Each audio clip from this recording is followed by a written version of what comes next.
પણ હોઈ શકે. જેમ હું તમને કહેતો હતો કે અમે લોકો તૈયારી કરતા હતા ત્યારે અમને એક 10મા ધોરણની બહુ જૂની 1975ની ચોપડી મળી ગયેલી, તો બહુ રસપ્રદ હતી, તો એ વાંચવાની. પણ હું સિમ્પલી તમને કહું કે કોઈ વિષય ના સમજાતો હોય તો NCERT વાંચશો તો તમને એ વિષય સમજાઈ જશે.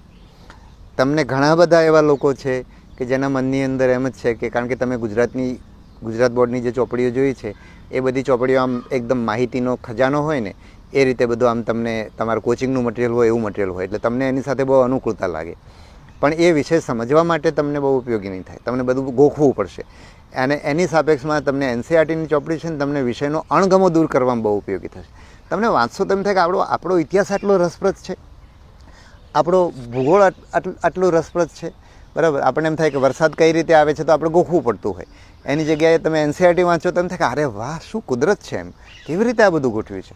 તો એના કારણે તમને એ વિષય રસપ્રદ લાગશે ને એના કારણે તમને જે અણગમો છે એ દૂર થશે. પણ એના માટે સૌથી પહેલાં NCERTની ચોપડીઓ તો બહુ અઘરી હોય છે, એ તો હિન્દીમાં હોય છે, અમે નથી વાંચી શકતા. આ બધું બાજુ પર મૂકીને જો તમે NCERTની ચોપડી વાંચશો તો તમને વાંચવાની મજા પડશે.